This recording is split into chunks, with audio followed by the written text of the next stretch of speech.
Bonjour à tous, voici une vidéo sur l'utilisation de Hudl Technique qui vous permet de filmer une action, puis de la décomposer, d'ajouter des flèches ou des angles afin de donner des corrections à l'élève. Il vous suffit de la télécharger gratuitement sur l'Apple Store ou Play Store. Une fois l'application téléchargée, ouvrez l'application. Pour filmer, il faut appuyer sur le bouton rouge Record qui se trouve à gauche de l'écran. À ce moment-là, vous pourrez filmer en direct l'élève en appuyant sur le bouton rouge d'enregistrement qui se situera à droite de l'écran.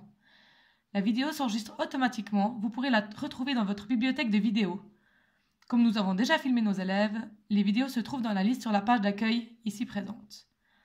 Une fois la vidéo choisie, plusieurs possibilités s'offrent à vous. Mais pour analyser le contenu, il faut cliquer sur Play. Pour ce faire, placez votre doigt en bas de l'écran. Pour faire avancer, déplacez votre doigt vers la droite. Et pour reculer, votre doigt vers la gauche.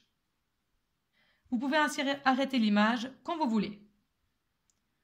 Choisissez le moment qui vous intéresse le plus. À ce moment-là, vous pouvez également annoter l'image arrêtée. Il suffit de cliquer sur le crayon qui se trouve en haut à droite de l'écran. Plusieurs possibilités s'offrent à vous.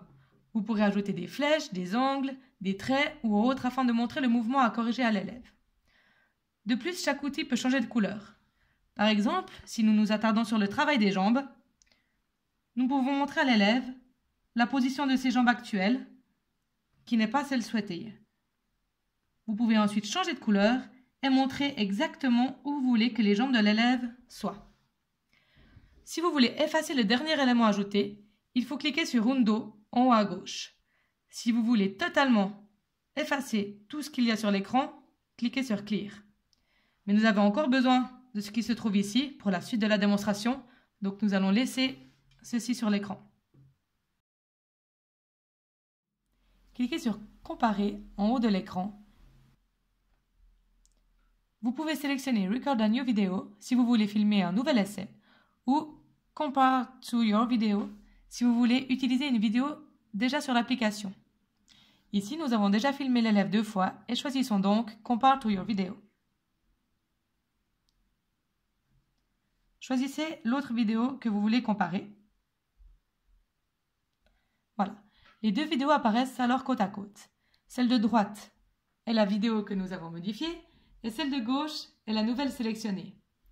En déplaçant les curseurs en bas de l'écran, nous arrivons à faire un arrêt sur image au même moment dans les deux vidéos.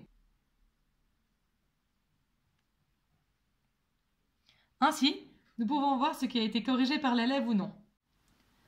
Vous pouvez à nouveau utiliser l'outil crayon pour regarder s'il a bien corrigé. Ici, nous voyons que ses jambes sont presque parfaites. Ses genoux sont à l'horizontale. À ce moment, vous pouvez effacer tout ce qu'il y a sur les vidéos en utilisant le bouton en haut à gauche Clear. Tout est effacé. Il y a également l'option de regarder les deux vidéos simultanément. Vous pouvez placer les deux vidéos à 0,0 et cliquer sur Play.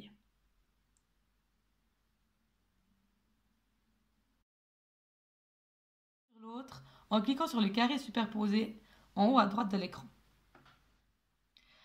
Si vous avez votre iPad qui est placé sur un socle, qui ne bouge pas, cela permettra d'avoir les deux vidéos sur une seule vidéo.